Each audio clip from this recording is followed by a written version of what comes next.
ఈరోజు Telangana bar association ఈరోజు commissioner ఆఫీసులో నిరాహార దీక్ష పెట్టడం ఏంటంటే ముఖ్య కారణంగా మేము కూడా 30 సంవత్సరాల నుండి ఈ వ్యవస్థలో ఉన్నాం.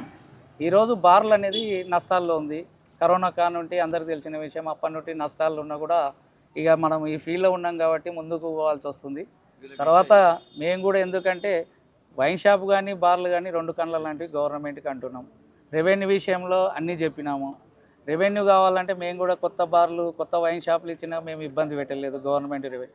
కానీ బార్లు ఏదైతే ఉన్నాయో పాలసీ మేటర్లో డిఫరెన్స్ ఉంది. వైన్ షాప్ రూల్ వైన్ షాప్కి పెట్టమంటున్నాం, బార్ రూల్ బార్కి పెట్టమంటున్నాం. గత ప్రభుత్వం ఉన్నప్పుడు కూడా చాలా ఇబ్బందికరంగా ఉండే. టీఆర్ఎస్ ప్రభుత్వంలో పోరాటం చేసుకున్నాం. మాకు ఏవేవి వసతులు కావాలి, మా బార్లు ముందుకెళ్ళాలంటే ఏ జీవో తేవాలనేది తీసుకుంటూ వచ్చినాం. ఈ ప్రభుత్వం వచ్చినాక 2.5 సంవత్సరాలు అవుతుంది.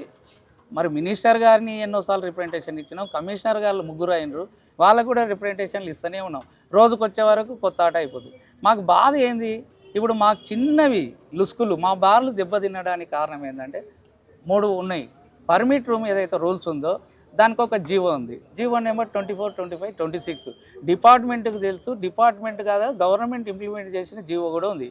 ఆ జీవోలో ఏముంది, ఏది నిలబడే తాగిపోవాలి, గరీబుల గురించి, అది కుర్చీలు బెంచ్లు వేయకూడదు, ఈ స్టాండింగ్లన్నీ పోవాలి, తినుబండారాలు ఉండకూడదు, ఇవన్నీ రూల్ ఉంది. 500 అంటే 1000 స్క్వేర్ మీటర్లనే ఉండాలి, అంటే 100 స్క్వేర్ల మీటర్లనే ఉండాలి రూల్ అది. ఇవాళ ప్రభుత్వం ఏంది, మా బార్లు ఇదంటే వైన్ షాప్లో కొత్త వాళ్ళు వేస్తున్నారు, టెండర్లు వేస్తున్నారు. వాళ్ళకి ఆ విధంగా ఉండే వరకు ఏమైందంటే మొత్తం ఇదిగా ఎకరాల కొద్దీ పర్మిట్ రూమ్ అంటే దానికి ఇదే అయిపోయి పెద్ద ఎత్తున చేస్తున్నారు. కాబట్టి ఆ పర్మిట్ రూమ్ను రూల్స్ ప్రకారంగా చేయమనేది ఒకటి. ఇంకోటి లీజ్ డీడ్ అని ఒకటి వచ్చింది. గతంలో మేము రెంటల్ అగ్రిమెంట్ ఓనర్తోనే తీసుకుంటే నార్మల్ డీడ్ ఇస్తే బార్కు వెళ్తుండే. ఈ 2 ఇయర్స్ నుండి వచ్చేసి ఓనర్కే హైదరాబాద్లో చుట్టుపక్కల నోటరీ జాగాలని వాళ్ళకే రిజిస్ట్రేషన్ లేదు. ఇప్పుడు రిజిస్ట్రేషన్ జాగా ఏడికెళ్ళి వస్తుంది, మా ఓనర్కి వెళ్ళింది మాకు రిజిస్టర్డ్ డీడ్ కావాలి, రిజిస్టర్డ్ డీడ్ కావాలంటే రిజిస్టర్డ్ డీడ్ ఏడికెళ్ళి తెచ్చిస్తాం. దాని మీద మేము సరే ప్రభుత్వానికి రెవెన్యూ విషయంలో స్టాంప్ డ్యూటీ కడుతున్నాం రిజిస్టర్ కాకపోయినా. మరి స్టాంప్ డ్యూటీ కట్టి ఇన్ని సంవత్సరాల నుండి 2 సంవత్సరాల నుండి ఈ విధంగా వచ్చేసి కంపల్సరీ చేయాలని చెప్పేసి అని ఇబ్బంది పెడుతున్నారు కదా. మరి దాని పరిష్కారం ఏంది, రెన్యువల్ చేస్తలేరు. ఏం కాదు తీసుకురండి అంటే మేము ఎవరిని అడగాలి, లైసెన్స్ ఫీజు కట్టి షటర్ బంద్ చేసుకుంటారు కానీ రెన్యువల్ చేయకుండా మేము లాస్ అవుతున్నాం. మరి ఎక్సైజ్ డిపార్ట్మెంట్ ప్రభుత్వం ఎందుకు తీసుకోలేకపోతుంది? నాకు ఇప్పటి కూడా డిపార్ట్మెంట్ తప్పు చేస్తుందా, రూల్ ఖండించకుండా ప్రభుత్వం ఎంకరేజ్ చేస్తుందా? కమిషనర్ గారి దగ్గర పోతే ప్రభుత్వాన్ని అడగాలి, ప్రభుత్వాన్ని అడిగితే అధికారులను అడగాలంటారు. మరి ఇవాళ కమిషనర్ గారు మేము మినిస్టర్ గారికి పెడితే 2.5 సంవత్సరాల నుండి కలుస్తూనే ఉన్నాం. ఈ యొక్క జీవోల మీద పాలసీ వైన్ షాప్లో వచ్చింది, వైన్ షాప్ పోయింది. ఆ రోజు నుంటే సార్ బార్లకు వైన్ షాప్లకు పాలసీ మ్యాటరు సెప్టెంబర్లోనే మీరు పెట్టాలి, దాని గురించి ఆలోచన చేసి పెట్టండి అని చెప్పినాం. ఇప్పటివరకు పెట్టలేదు. వైన్ షాప్లో అయిపోయాయి, మా బార్లు రెన్యువల్ అయిపోయాయి. మళ్ళీ ఇప్పుడు మా బాధలు మాకుండే అది పరిష్కారం ప్రిన్సిపల్ సెక్రటరీ, కమిషనర్ గారు, మేము, మంత్రి గారు మీరు అందరు కూర్చొని మాట్లాడుకుందాం, సెట్ చేద్దామని చెప్పారు. ఇప్పటివరకు ఏది చేయలేదు. ఇవాళ 6 నెలలు అయిపోయింది. మేము ఇది హైదరాబాద్లో ఇప్పటికే వస్తున్నాం. 40 లక్షల లైసెన్స్ ఫీజు అంటే అర్బన్ అని చెప్పి మళ్ళీ 4 లక్షలు చేసిరు. ఇవాళ 4 లక్షలు గవర్నమెంట్ పెంచింది ఫీజు. గవర్నమెంట్ వేస్తే మేము ఎక్కడ పోవాలి? సరే పెంచినో బాగానే ఉంది, మా సమస్యలన్నా పరిష్కరించండి. మా బార్లు ముందుకెళ్ళాలంటే దాంట్లో లుసుకులు ఏందని చెప్తున్నాం. పర్మిట్ రూల్స్ ప్రకారం కంట్రోల్ చేయమంటున్నాం. కొత్త జీవో అవసరం లేదు కదా. మరి ఇది కాకుండా గల్లీకి బెల్ట్ షాపులు, ఊర్లలో అంటే మాకు అవసరం లేదు, బెల్ట్ షాపులు లేవని చెప్తున్నారు. హైదరాబాద్లో గల్లీకి బార్ ఉంటే బార్ పక్కల బెల్ట్ షాపులు ఉండే. ఏమనంటే ఎక్సైజ్ పోలీస్ వ్యవస్థలో ఉన్నారు. పోలీస్ డిపార్ట్మెంట్ దగ్గర మేము పోయి మాట్లాడుతున్నప్పుడు వాళ్ళు ఏమంటారు, మీ ఎక్సైజ్ డిపార్ట్మెంట్కు ఒక ఉంది కాబట్టి దాని మీద ఇది చేయాలని చెప్తున్నారు. మన డిపార్ట్మెంట్ ఉన్న వాళ్ళ వ్యవస్థ ఏముంది? ఈరోజు వాళ్ళు కూడా సపోర్ట్ చేస్తున్నారు. దీన్ని ఎంకరేజ్ చేయాలంటే ప్రభుత్వం రెవెన్యూ పోతుంది అంటారు. ఎక్కడ రెవెన్యూ పోతుంది? ఇప్పుడు బార్ వైన్ షాప్ ఉన్నప్పుడు వైన్ షాప్ తొందరగా బంద్ చేస్తే బార్లోకి వెళ్తారు. బార్లకు లేకపోతే ఇంకెందుకు అంటే బెల్ట్ షాప్ కూడా 24 గంటలు 24 అవర్స్ పెట్టచ్చు. బార్ వాళ్ళు కొద్దిగా 1 అవర్ పెడితే కేసులు చేయాలి. నువ్వు 21 ఇయర్స్ పెట్టినావు, ఆ 21 ఇయర్స్ బార్లకు వస్తే కనబడుతుందా? కేసులు చేస్తున్నారు. మరి రోడ్ల మీద బెల్ట్ షాప్లో 21 ఇయర్స్ కనబడతలేదా? పర్మిట్ రూమ్లలో 21 ఇయర్స్ కనబడతలేదా? మరి యూత్ గురించి ప్రభుత్వం అంత చర్యలు తీసుకున్నప్పుడు ఎందుకు పట్టించుకుంటలేదు? పర్మిట్ రూమ్ ఏమన్నా చోట చిన్నగానా మీ మీడియాకు తెలబడతలేదా? ఆఫీసర్లకు తెలుస్తుందా? ప్రభుత్వం తెలుస్తలేదా? అక్కడ ట్రాఫిక్ జామ్ అవుతుందంటే అక్కడ ఏముంటుంది? పర్మిట్ రూమ్ అనేది మా బార్లది కనబడదు. మాకు పార్కింగ్, నాకు కూడా వైన్ షాపులు ఉన్నాయి, బార్లు ఉన్నాయి. దేని రూల్ దానికి పెట్టామంటున్నాం. దాన్ని ఎందుకు చేయలేకపోతున్నారు? ఎందుకు నిర్లక్ష్యం చేస్తున్నారు?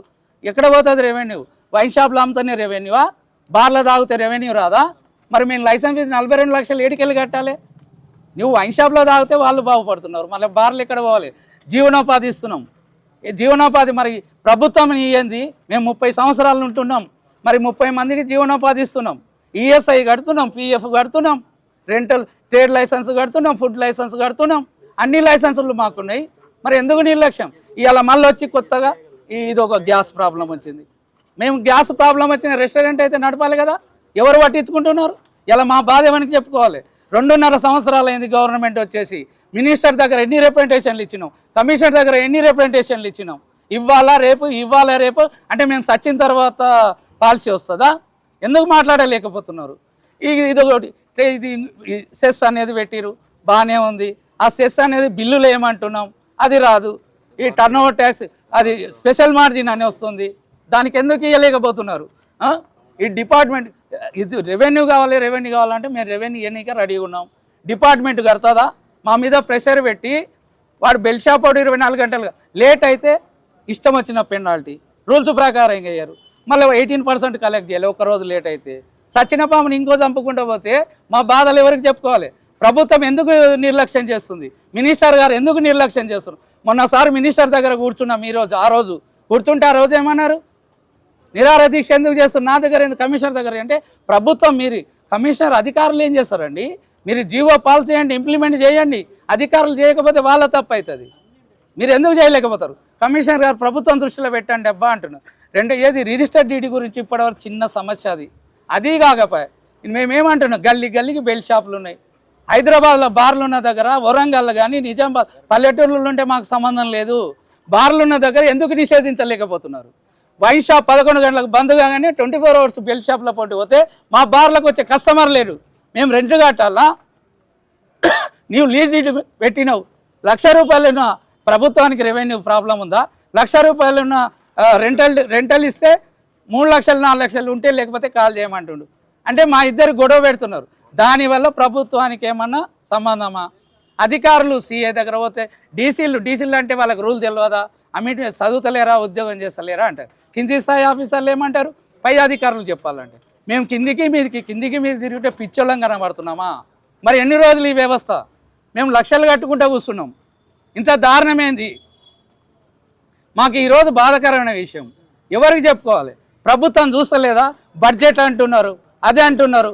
మరి ఈరోజు ప్రభుత్వం నడవాలంటే ఆటో లాంటిది రిజిస్ట్రేషన్ స్టాంపు మా ఎక్సైజ్ డిపార్ట్మెంట్. చిన్న పోరోడు ఆయన తెలుస్తాడు, చదువున్న కాడి నుంచి చదువు లేని కాడికి కూడా తెలుస్తుంది. మరి ఎందుకు నిర్లక్ష్యం చేస్తున్నారు?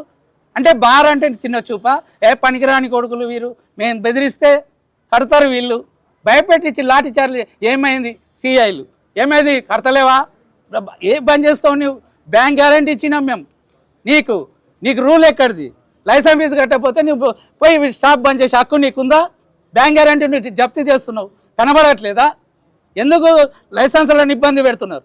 ఇవాళ 1800 బార్లు, ఇంతకుముందే సార్ బార్లు ఎక్కువ ఉన్నాయి ఇయ్యకండి అని చెప్పినాం.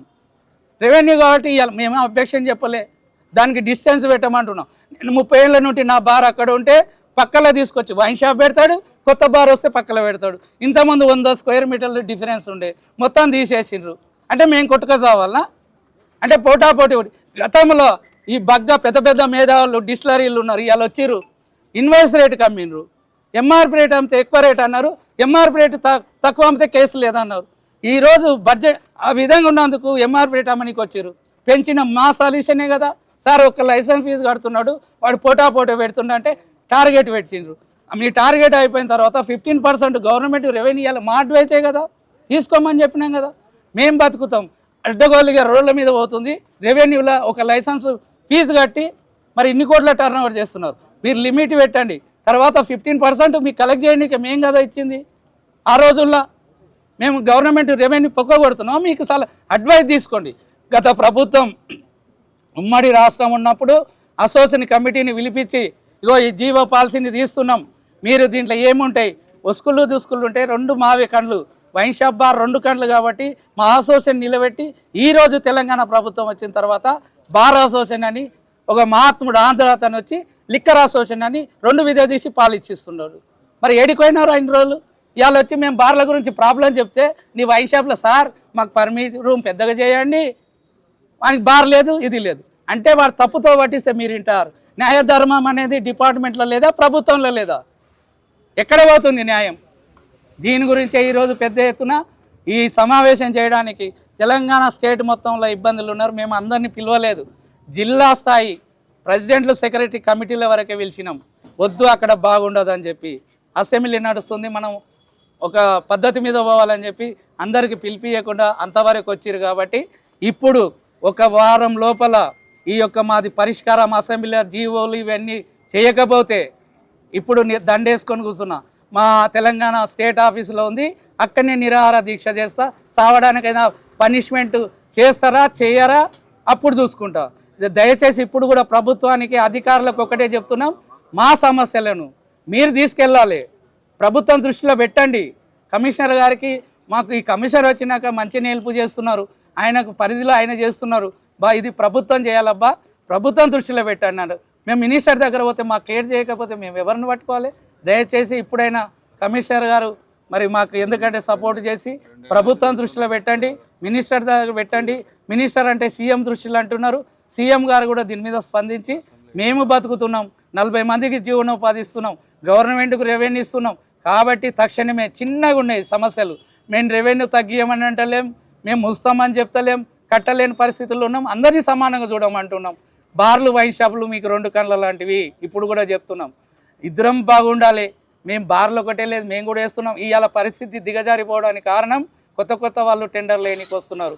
మాది డిప్పు లక్క, అది మాకు వస్తలేదు. కాబట్టి మేము 60 ఏళ్ళు వచ్చినాయి మాకు ఈ వ్యవస్థ, 30 ఏళ్ళు 35 ఏళ్ళ నుండి ఉన్నాం. మేము ఇప్పుడు దీన్ని బంద్ చేసి ఏం చేయగలుగుతాం?